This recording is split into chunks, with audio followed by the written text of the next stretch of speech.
Procrastination can sometimes make you feel like you're being productive, but often you can be busy doing the wrong type of work. It can look like something else in disguise, such as fear of failure, lack of motivation, or maybe you're seeking out instant gratification. So it's funny, procrastination shows up in many different ways. So just be aware of what that is for you, identify your triggers, and it can be helpful to break down tasks into smaller steps.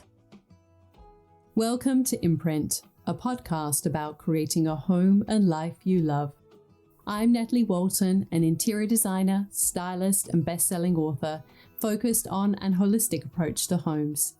Each week, I'm sharing insights and interviews about the creative process to help you enhance both your interiors and well-being, as well as provide you with the tools and resources to make considered and sustainable choices with all that you create. Hello everyone, and welcome to Imprint. I'm looking forward to talking about today's topic, which is all about why you don't need more time. Recently, I did a survey, and one of the biggest obstacles and barriers for people pursuing their dreams, the things that they actually would really love to do in their life, was time.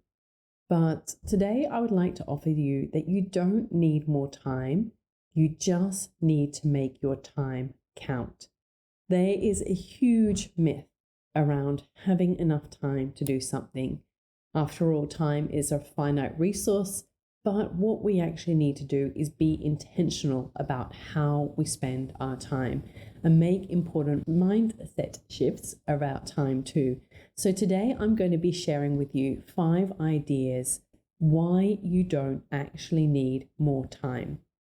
You can get a little bit more clever about making your time count instead. So if you have got, a dream on your heart, if you've got a creative business that you want to pursue, if you're struggling to make your current business grow or get to that level where it would actually start to make a difference to your finances and your income, I really want you to listen to this episode, because so often it's not about, having more time or even necessarily having more money. It's really about what we do with that. It's about being strategic. It's about being smart. It's about working smarter, not harder, and spending your time smarter and not necessarily, just spending more time on something. So the first step in this process is to really identify time wasters. You really need to pay attention to how you are spending your time right now. And I've shared this before, but I actually go through an exercise every now and then, a few times a year, where I journal and create a log of how I spend my time to get clarity on where am I spending my time. It can feel like it's so easy for the day to slip by, or maybe if you're working out of hours on a side hustle or a side project, to make that time really the most effective that you can be, you need to be really clear about how you're spending it. So what I do is I actually just get a Google sheet and literally just log the time in increments. So when I start a task, I put a timestamp on it, and I've got another column where I've got a subject of, how am I spending that time? And then when I finish that task, I then, obviously end that timestamp. And then I even add things like, going to the bathroom, making myself a cup of tea, having lunch, and, how long it takes me to post on social media, how long it takes me to respond to emails. And even just the act of going through this process, it's funny how you suddenly start policing yourself and you think, oh, no, like I'm not going to just pick up my phone now. Like I'm just going to keep working, or I'm not going to get distracted and check out the stats on whatever it is. I can sometimes that can be an easy distraction for me. I'm like, oh no, but I'm just checking on the stats for whatever it is. And that is a very easy distraction for me. So you really need to be careful about how you're splitting when you're doing something and you're not actually engaging in deep work. Another way you can do this is, and I've shared this before, but we all need this reminder, including myself, is to look at your phone. Look at how much time you are spending on your phone. Look at how much time you are spending on the various apps on your phone. Look at how many times you are picking up your phone every single day. Every single time you task switch, they say it takes about 20 minutes to regain focus. Just reflect on that for a moment. 20 minutes to regain focus. So you think if you are task switching a few times a day or many times a day, how you're actually not working as efficiently and effectively as what you could be. Another time waster can be, and these ones, these actually don't apply to me. And so sometimes I have to catch myself and think about, people I know who have got goals, or they say they've got goals and they're actually not really kind of pursuing them. Like, what are they actually doing with their time? And these are, I know, some ways that can be very easy ways to slip into spending time doing them. One is binging on the likes of Netflix. And what I find is there have been a few times where I've kind of binged a little bit on Netflix. I don't do it often because, to be honest, there's not actually that many shows that I like. But my husband and I did get into watching The White Lotus a little while ago. And so we did watch that. And what I tend to find is, because I can get very addicted to things like that. And particularly if I'm really enjoying it. Like, I remember way back when, with The Sopranos and then Mad Men, like, they're some of the shows where I have actually really gone addicted to them. And I just I'm like, one more, we'll just watch one more, and it's kind of fun. Like, my husband and I will go, okay, all right, he's got more self-restraint and self-control than I do when it comes to things like that. Whereas I tend to be like, let's just watch one more.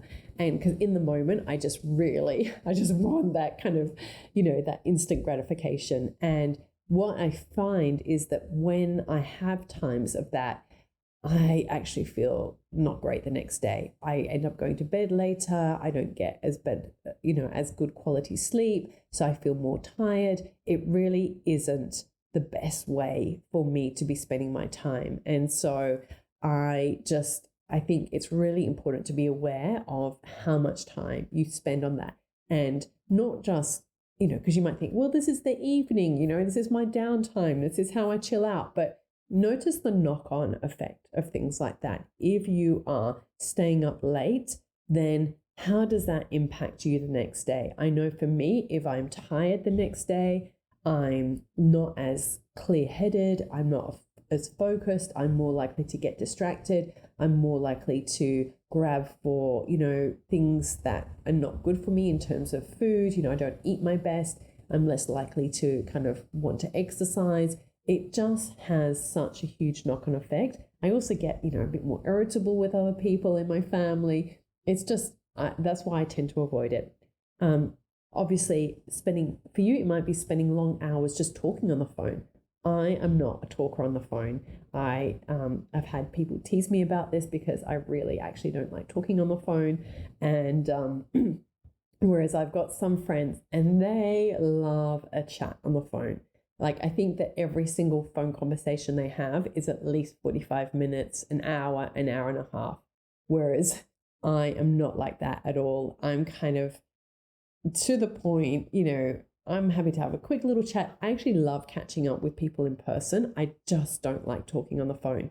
So maybe that's it for you, and maybe just be conscious of that. That is it just a habit? Like, are you getting true value out of that? Is that something maybe to save up for once a week rather than like 3 or 4 people every day? I mean, they go 3 or 4 hours. Really just be conscious of that. If maybe what it is for you, or always catching up for coffee with friends. Again, I'm not saying that you don't ever not catch up for coffee with friends or whatever it is, a wine or whatever. But again, it comes down to your priorities. What is most important to you?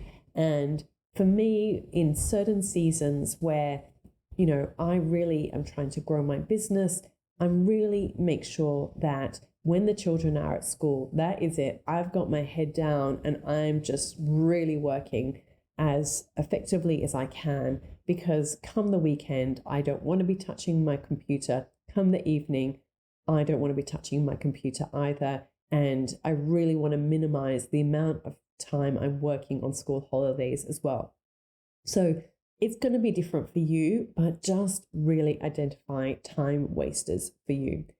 The second step is to implement time management techniques. I'm going to share 3 with you, and the one that works best for me. I mean, to some extent, I kind of have a combination of all 3. So the first one that many people use is called the Pomodoro technique. You might have heard of that before. And basically, it is working in 25-minute intervals, and you set a timer and you focus for that period of time. I have in the past used an app, and I think it's called, it's something called like, not Focus, and you plant a tree. Anyway, if I can remember, I'll put the link in the show note. But it's an app where basically you set a time, and during that time you grow a tree. And if you pick up your phone during that time, then the tree dies, and they donate money to like growing trees or something along those lines. And it's funny because when you see, it kind of gamifies the process. And so you really don't want to pick up your phone because you know that the tree is going to die. So that's kind of one version of it. There is also something called the Eisenhower Matrix. I came across this idea when I was researching my book, This Is Home, and it is in the book on the 7 habits of highly effective people. And basically, it was popularized by the US President Dwight Eisenhower. And basically, it's a matrix that consists of 4 quadrants, each representing a different category of tasks. So in quadrant 1 is the urgent and important. So you really want to do these first. So these are tasks that are both urgent and important, require your immediate attention, and should be done as soon as possible. So this is, when you've got those really critical work deadlines. I know for me, if I'm about to do a class with my students in the styling masterclass, or, obviously if you've got a client presentation, in that time leading up to that, like you're just focused on getting that work done. So that is really the urgent and important. So you do that first. The second quadrant is not urgent, but important. And so these are tasks that you really want to schedule. And they really contribute to your longer term goals and require proactive planning. So this is really where you're thinking, it's not like pressing right now, but you know that it's important. So this might look like for you and for me, setting aside time to plan for this upcoming year for 2024. You might think, I really want to spend a morning or a day where I'm really focused on planning what 2024 is going to look like, what my annual planning is going to look like. This is something that I do every year and also every quarter. So it's not urgent, but you need to put it in your diary to make it happen. The third quadrant is urgent, but not important. And so this is really, you want to think about, these are tasks that can sometimes be delegated to others if possible. So they might be routine administrative tasks. So like responding to emails. Can you get somebody else to help respond to emails, for instance, within your business? You could have a virtual assistant, maybe you've got an in-house assistant or somebody on your team. Obviously, you need to respond to emails if you've got a business. However, it doesn't necessarily need to be done by you. And they could also be meetings or, other things that might fall into this category. And the fourth quadrant is not urgent and not important. So you really want to look at, deleting these or eliminating these. So these are basically, time wasters, distractions, and you really want to minimize or eliminate these. So this can look like the amount of time you spend on social media. It can look like, spending too much time checking your email, or sometimes it can look like if you've got processes and systems, kind of making them so perfect that is this the most effective use of our time? Everything needs to have an ROI, a return on investment. So you want to make sure that everything is as productive as possible.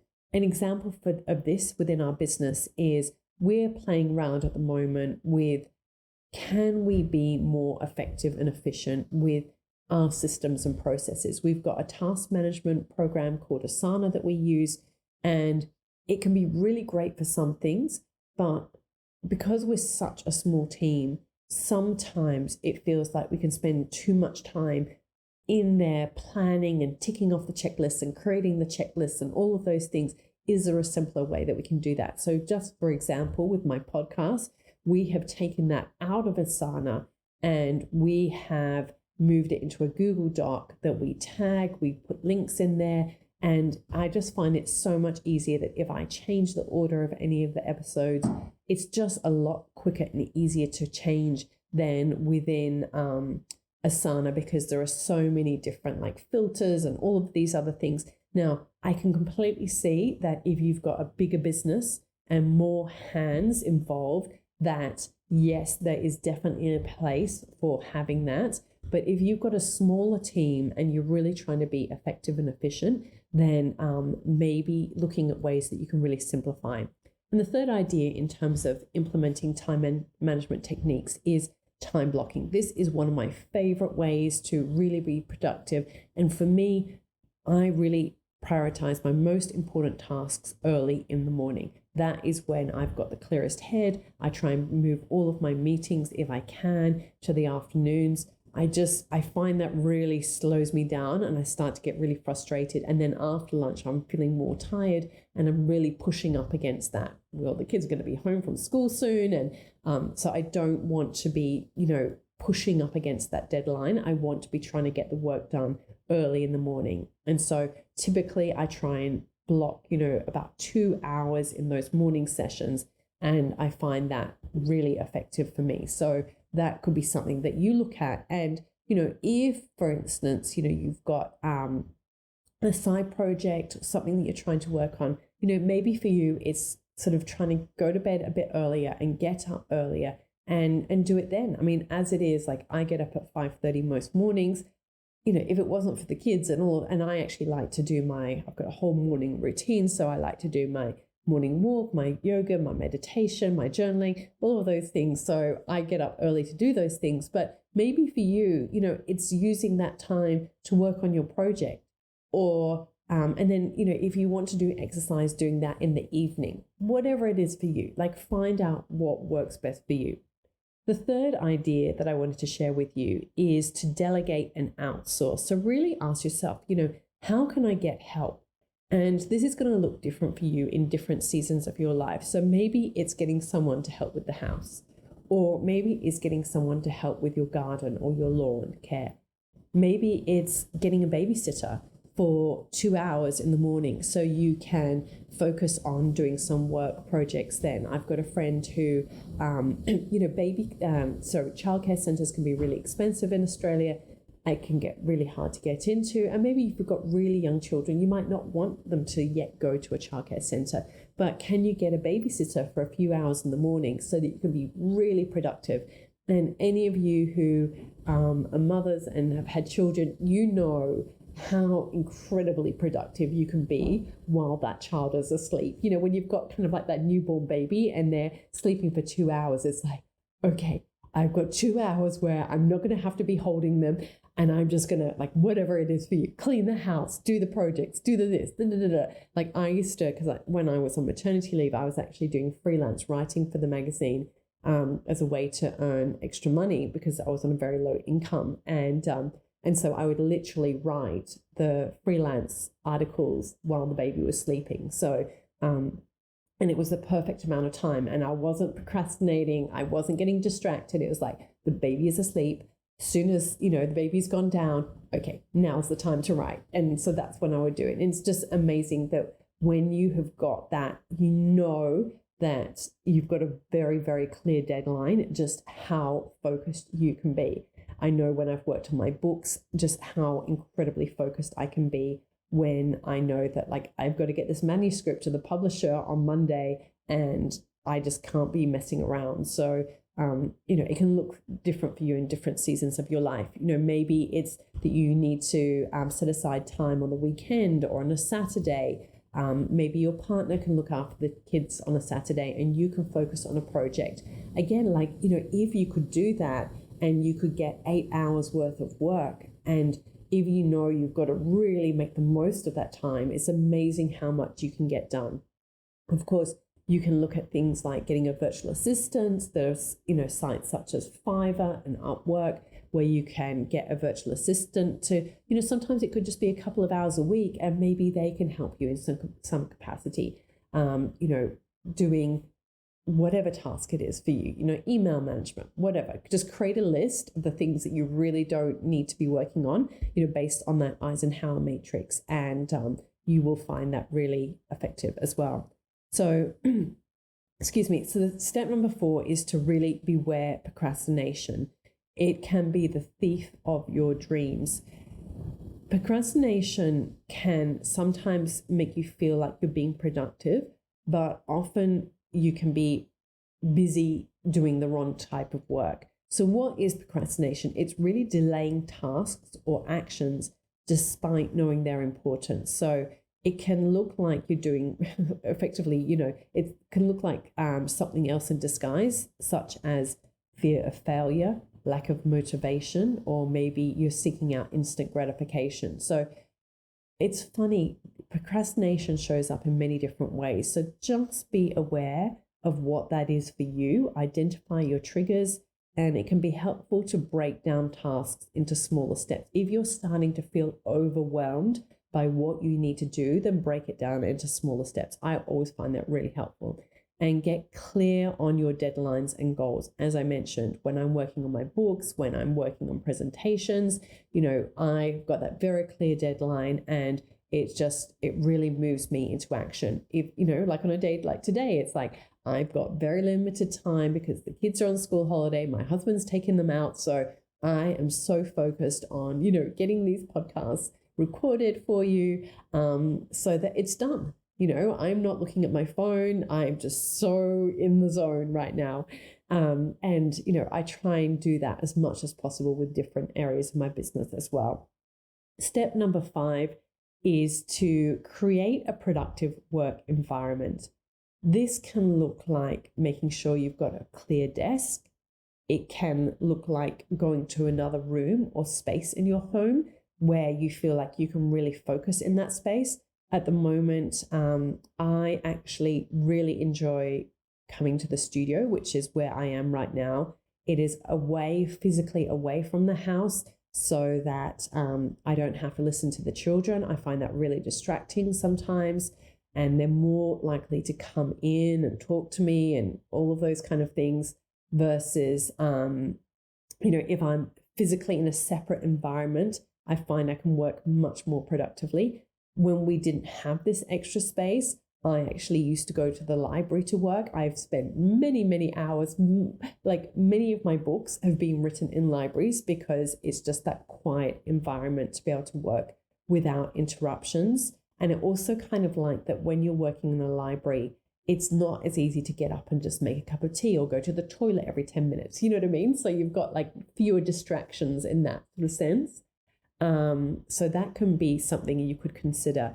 My husband and I, when we're both working from home, we actually work in different rooms. So if he is working in the office, I will work at the kitchen table. This is when the kids are at school. And or one of us might go and work in the studio while the other person works at the kitchen table. So we kind of mix it up depending on, whatever is going on at the time. I mean, obviously, if I'm recording a podcast, which I often do in the studio, then he might be working at the kitchen table. So we actually prefer to have that physical space from each other because we both work from home. And so we can both really focus on what we're doing and not kind of getting distracted by the other person. And of course, this is something that I do often, which is to put my phone in another room, or at the very least on Do Not Disturb. I often put my laptop on Do Not Disturb or my phone on Do Not Disturb when I'm working. And when I know I really need to get deep work done, then I put my phone like if I'm working, say, for instance, at the kitchen table, I will actually go and put it in the underwear drawer in my bedroom. Like it's kind of like as the other end of the house. And it's one of those things that it's like, I really have to think, do I really want to go and get this phone? Because like, I know that I'm kind of kidding myself if I don't realize I'm grabbing it for the wrong reasons, if I put it somewhere like that. Or I put it, sometimes when I'm in the studio, I will put it in the bathroom cupboard here. I just will put it in another area of the home so that I'm not picking it up reflexively and it's not creating that kind of distraction. So let's just quickly go over some of these ideas in terms of why you might not need more time, but instead just to make your time count. So first of all, step one is to identify the time wasters. Really pay attention to how you are spending your time, log that time, and set yourself up for success so that you're not getting distracted.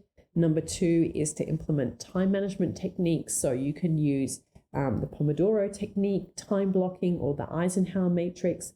Step three is to delegate and outsource where you can. Really think about how can you get help wherever you are and whichever season you're in. Step four is to beware procrastination. It can really show up in different ways, such as fear of failure, lack of motivation, or like you're just seeking out instant gratification. So identify your triggers, break tasks into smaller steps, and really set yourself clear deadlines and goals. And step five is to create a productive work environment. So make sure you've got a clear desk, or go to another room or space where you don't have any distractions and you feel like you've kind of got that clarity, and put your phone in another room as well. That's something that I often do. So for those of you who do have on your heart that you want to create have a creative business, or you want to reimagine what that business can look like and really make it the success that you want it to be, I just want to remind you that I have created a free course that I will be teaching very soon on how to design and grow your dream creative business. And there will be 4 classes. You will need to register, and there will be a workbook as well in relation to these classes. When you register, you can get hold of that.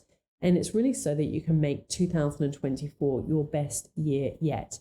And when you show up live to the first class, you will also get my annual planner, which is the resource that I use all the time in terms of planning my time. So I'm really looking forward to sharing that with you as well. So if you would like to get more details, go to nataliewalton.com/free course.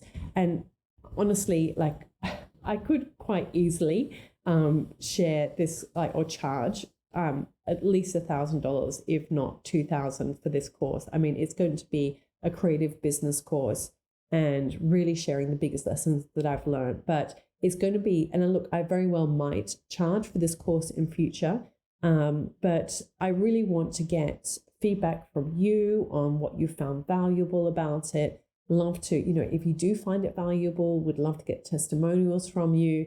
And, I'm going to make it the best that it can be. So I really look forward to you, sharing it with you if this is something that you are really interested in, and really excited to share that with you. So again, you can go to nataliewalton.com/free course. And thank you so much for joining me today. Of course, as always, if you have enjoyed it, please leave a review or a 5-star rating, or share it with someone who you have heard say to you recently, I just don't have time. I'm really struggling with my time right now. I've shared with you 5 really practical strategies that you can put into play straight away. And these are things that I do in my own home and life. So I hope you found it valuable, and look forward to connecting again with you very soon. All of the links and info for this episode are at nataliewalton.com/podcast. Don't forget to subscribe so that you can get a direct download of the latest episode. And I really appreciate when you take a minute to rate and review, as well as share the love with someone you know who might benefit from this episode, or on social media. If you'd like to access a range of free resources, come visit my website, nataliewalton.com. Thank you to Jaeger Media for producing this podcast. And I would also like to acknowledge the people of the Bundjalung Nation where it was recorded, and pay my respects to elders past, present, and emerging. I look forward to connecting again soon. I'm Natalie Walton, and you've been listening to Imprint.